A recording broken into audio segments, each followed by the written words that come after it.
എന്നാൽ മറിച്ച് നിങ്ങളൊരു കാര്യം മനസ്സിലാക്കേണ്ടത്, ഇവിടെ 30 വീടിൻ്റെ പ്രഖ്യാപനം നടത്തി. വെറും പ്രഖ്യാപനമായിരുന്നോ? എല്ലാം നമുക്ക് ഫോണിൽ കൂടി ഇപ്പോൾ കാണാൻ പറ്റും. എന്താന്ന് പറഞ്ഞത്, 30 വീട് എത്രയും പെട്ടെന്ന് ഞങ്ങൾ നിർമ്മിച്ചു കൊടുക്കും എന്നാണ്. എത്രയും പെട്ടെന്ന് നിർമ്മിച്ചു കൊടുക്കും. ഇപ്പോൾ യൂത്ത് കോൺഗ്രസ് നാണമില്ലാതെ പറയുന്നത് ഞങ്ങൾക്ക് 78 ലക്ഷമേ കിട്ടിയിട്ടുള്ളൂ എന്നാണ്. കഴിഞ്ഞ ദിവസം അങ്ങനെയാണ് പറഞ്ഞത്. ഇപ്പോൾ സമീപ ദിവസങ്ങളിൽ പറഞ്ഞത് 1,05,00,000.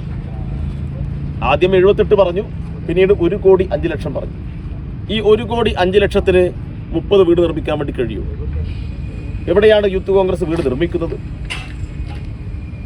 അപ്പോൾ ദുരന്തം നടന്നിട്ട് കാലം ഇത്ര കഴിഞ്ഞിട്ടും പ്രഖ്യാപിച്ച സംഘടനകളെല്ലാം പണം കൊടുത്തിട്ടും യൂത്ത് കോൺഗ്രസും പണം കൊടുത്തില്ല. പിന്നെ ഇവർ പറയുന്നത് കർണാടക ഗവൺമെൻറ് കൊടുത്തു എന്നാണ്.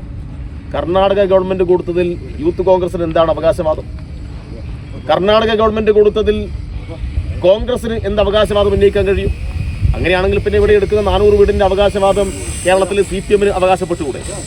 അല്ലെങ്കിൽ LDF-ലെ മറ്റേതെങ്കിലും രാഷ്ട്രീയ പാർട്ടിക്ക് അവകാശപ്പെട്ടുകൂടെ? അത് ഒരു സംസ്ഥാന ഗവൺമെൻറ്റിൻ്റെ വിഹിതമാണ്. എന്നാൽ ഇവിടെ ഒരു കാര്യം ഗൗരവമായി മനസ്സിലാക്കേണ്ടത്, ഈ വയനാട് ദുരന്തഭൂമിയെ മുൻനിർത്തി പണം പിരിച്ച് പുട്ടടിച്ച കോൺഗ്രസിനെയും യൂത്ത് കോൺഗ്രസിനെയും കൃത്യമായും തുറന്നു കാണിക്കാൻ മാധ്യമങ്ങൾ ഉൾപ്പെടെ സമയം കണ്ടെത്തണം എന്നുള്ളതാണ്. 30 വീടിൻ്റെ പേര് പറഞ്ഞിട്ട് എവിടെ നിന്നെല്ലാം പണം പിരിച്ചു എന്ന് ചോദിച്ചപ്പോൾ കണക്കില്ലല്ലോ. 100 വീട് നിർമ്മിക്കാൻ വേണ്ടി ടാപ്പ് നിർമ്മിച്ച് പണം പിരിച്ചുകൊണ്ട് ഇപ്പോൾ ആപ്പ് എവിടെയെന്ന് ചോദിച്ചപ്പോൾ ആപ്പ് ആവിയായി പോയല്ലോ.